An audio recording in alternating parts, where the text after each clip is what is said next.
Okay, so we are lucky enough to be joined today by Colgate Chaplain Corey McPherson. And we were just talking a little bit beforehand, talking a little bit about some of my own experiences at Colgate and John Kelly's experience, who obviously was a student here. And first of all, thank you so much for everything that you're doing and for taking the time to be here and share a little bit of your experience and a little bit of your advice with the students. I think what you're doing is amazing. And before I introduce you, I'd love for you to introduce yourself and tell the community that we're listening to who you are and what you do on campus. Oh, no. Thank you, John, for having me and all that you do with the JCK Foundation and working with Shaw Wellness, and really appreciate the way you want to support and care for our community. So thank you. Yeah. So I'm one of three chaplains here at Colgate. I'm currently the University Chaplain and Protestant Campus Minister, and then we also have a full-time campus rabbi and a full-time Catholic campus minister.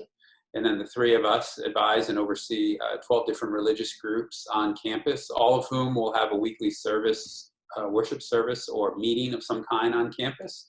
And so those groups can, we have the Protestant, Catholic, Jewish, Muslim, and Hindu, but we also have the Secular Association of Skeptical Students. We have Colgate Christian Athletes and Sojourners Gospel Choir. So it's really not only religiously diverse, but also interest-based as well, whether it's athletics or music and how one's religious tradition feeds into that. So it's a great program. Colgate's very supportive of religious life, which we're really thankful for. And I think we have a great space and great programming here at campus, here at Colgate when it comes to religious life. That's beautiful too, because you mentioned so many different groups kind of coming together under your umbrella, and I think that's just a special thing to have that space for students. That's really commendable. And I mean, we didn't have that when I was in college. I didn't go to Colgate, but it's just beautiful what you guys are doing. So again, thank you for that. Oh, no problem. And one thing, I guess the first thing we'll start with is, obviously we're in a different world right now than we were a couple months ago. And obviously, I'm sure that this has impacted the way students practice their faith. What have you seen so far, and how has this kind of pandemic impacted the way students have been practicing their faith? Yeah, well, similar to the way it's affected their schoolwork. Things have moved online. A lot of programming has moved online, which in many ways has been great.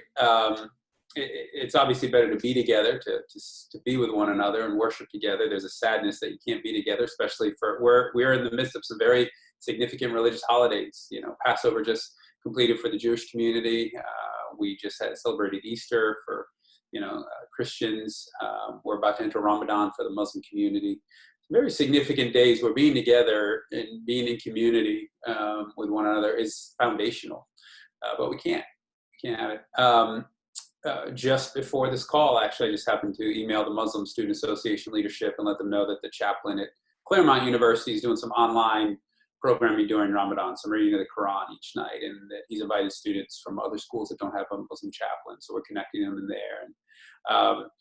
And people are attending. My wife and I, who also works at Colgate, we host a weekly Bible study for faculty and staff that's really grown in number significantly every Tuesday night.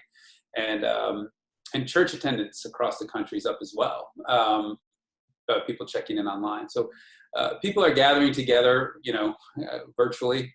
It's not ideal, but at the same time, there is, and I think I haven't read for all religious traditions, but I certainly know even for the Jewish tradition, our rabbi was telling us that Shabbat's going online has been very successful, and attendance is up in different ones. So there's something to be said about that, that is kind of encouraging in the midst of these difficult times. Though certainly there's a sadness that we can't all gather together. So to answer your question, just moving things online. The Catholic campus minister is working with Father Jason, who's our priest here in the community, and they've had several services online last week via their Facebook page. So not only is it just the students, they're also able to worship with the members of the local parishes. So that's very nice community gathering, but again, online. So different things like that is how we're trying to connect. One of the big celebrations on campus each year is Holi, the Hindu celebration of Holi, and that we have this great time on Whitnall Field where the throwing of colors and everyone gets filthy and then walks back into their dorm rooms and destroys the dorms when they have to shower. And not intentionally destroy it, but just leaves color everywhere. So we're not going to be able to do that. I don't know what that would look like online. That's probably something that's not going to happen online. But we certainly want to. We were supposed to have that next Saturday, actually, and no, that's not the official day. That's when we have it here at Colgate when the weather's a little nicer. So it snowed today. So I don't know how we're gonna do that, but so there's things you've lost. There's things that have been lost, but there are things that have been gained probably as well that we didn't expect. So it's kind of my first thoughts that come to mind with that question. And it's pretty beautiful too how you mentioned that a lot of the numbers are up in a sense, right? Mm-hmm. So people are coming together and people are practicing their faith together. And it's almost like even though we're not, physically with each other, it seems like a lot of walls are almost breaking down a little bit, and people are allowing themselves to take the time to practice their faith a little more. Yeah, that certainly seems to be the indicator the first few weeks. Again, I haven't seen the numbers for all religious traditions, but the more I hear about it and read about it, that seems to be the case, that people are participating more. Yeah, that's awesome. And I think one thing that's really intriguing to me, right? Because obviously when you're on campus and when you're with the community and you may practice a different faith than your family, obviously you have your own space to practice. Now, do you have any advice for students that might practice a different faith from their families, but then obviously have to go back and be under that same roof as their family? I'm just wondering if you've been hearing anything from students, any challenges, any advice that you may have to students that are in that situation. No, I haven't had any students that have expressed challenges yet, but it's a good question. It's a good thing to think about. And what does support look like for students at a time like that? Hopefully their families are supportive enough where they could, participate online like we just spoke about. Also, the three chaplains, we send out our calendar links. Students can schedule appointments with us at any time. They have our cell numbers. So we try to always be accessible at any time, which is always the case. So there have been some great meetings, virtually that we've had, just students checking in. So hopefully if a student found themselves in that type of situation, they'd know they could call us, and hopefully that wouldn't be a problem, from a family's perspective. Could be, but I've certainly heard of that in the past, but haven't been aware of that yet. But again, I think maybe that's another thing, John, where this virtual aspect is really wonderful. Because they can practice, as long as they can get on their computer and have internet access, they can gather and worship in whatever tradition they're seeking to be a part of, even if their family's not a part of that. So that's kind of probably the way we encourage them to participate. That's awesome too. And I think, like you said, that goes back to, practicing your faith at home and almost building that stronger faith too. It's like, what I think really also intrigues me is, when students are on campus, right, compared to when students are off campus, how, I guess, what kind of adjustments have you seen? Is it mostly you guys are doing more Zoom calls or other ways that students may be able to practice their faith at home in a way that, you might not have been able to do, or almost building off of some stuff that you were doing when students were on campus? Yeah, so we're trying to continue our traditional services. For example, both the Newman Catholic community and University Church, we have a senior service each year, which is coming up in a couple weeks.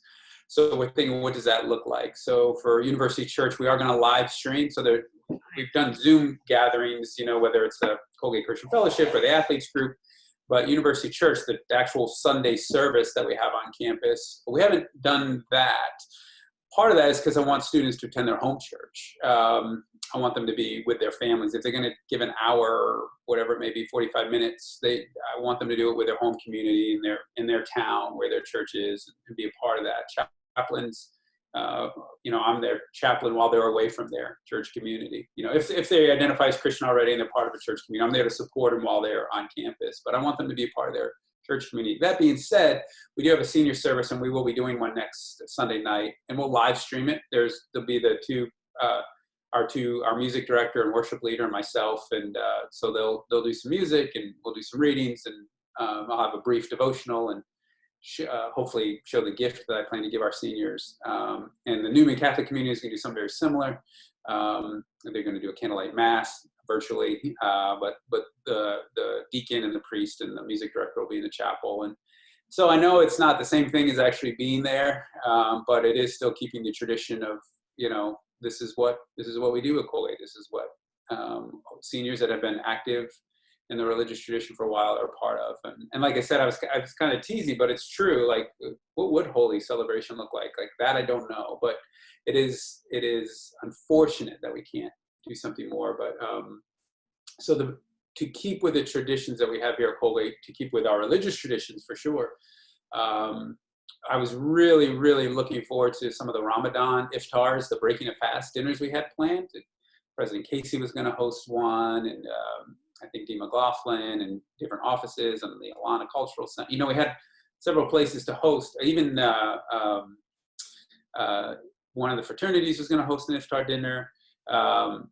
It was going to be a real special community building and bridge building as well. And so I'm sad we're not going to be able to do that. But again, that's why I emailed the MSA before this call to try to connect them in with some teachings online. But so trying to keep traditions in place that we can virtually. And for those things that you can't do,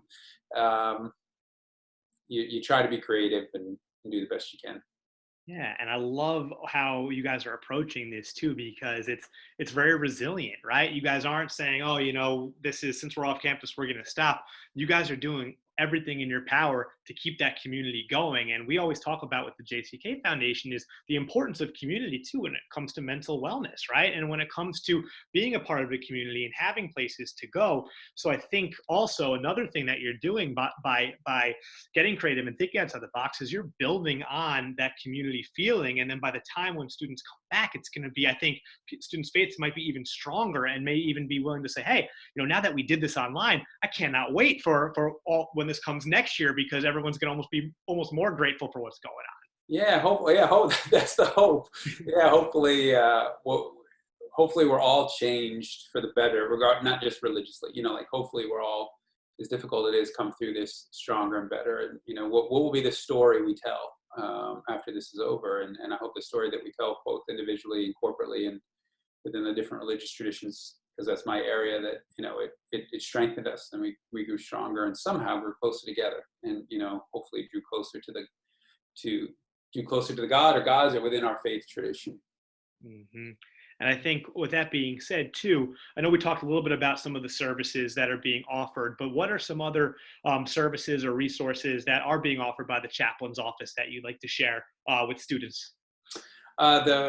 Yeah, thanks for asking. In addition to the chaplains always being available to talk and have conversations, we're, just to remind students, we're next to the counseling center and the physicians on campus, we're the only other non-mandatory reporters. So everything's shared with chaplains is confidential. Not only that, I think students are surprised to learn that a lot of the students that we meet with are not involved in religious life at all. They just need someone to speak with that it is confidential, and maybe they may not need a therapist per se, but they just need someone to maybe just vent to. It's not uncommon to have students just vent and complain and just go off in a meeting with a chaplain, just because they need that space to do it and know that it's confidential. And maybe to get advice, if they want advice, often it's just sitting there and being present in their life and being available. So that still continues. We're also partnering with the counseling center. Counseling center is doing great work, doing some group counseling, and they're always available for their meetings. And then one of our Catholic campus minister, one of their counselors, has offered a grief support group that some students have lost some family members, some grandparents, but we're also grieving, John, the loss of the school year, and we're grieving the loss that you didn't get a chance to say goodbye to all your friends. Seniors are grieving the loss of their the last. We don't get a lot of good weather here in Hamilton, but after spring break, it starts to lighten up a little bit. Like I said, we had snow today, unfortunately, but this is a beautiful time in the life of the senior, and they're grieving that they've lost that. And athletes, they've lost their season. It's a lot of grief, and to carry that and then carry that back home and not process that's tough. So there's grief support groups that are going to be available, and you can email one of the chaplains or the counseling center to find out more about that. So in addition to that, we're just trying to partner and support other programs, promoting them on our website. We're two of us are teaching wellness classes. So just trying to connect, not doing everything independently, but what we call the Dean of the College Division. That would be like the student development side or student life side of campus, just partnering with other programming, making sure Alana programming is announced, making sure, our director of LGBTQ+, Tiffany, make sure she feels supported and with her programming. And I think we're all just trying to support and care for one another here on campus, because we too are grieving. We too miss the students. We too have lost things. But a lot of people that have been diagnosed with COVID here in the community. So it's we're all just trying to take care of one another. What does wellness look like at a time like this?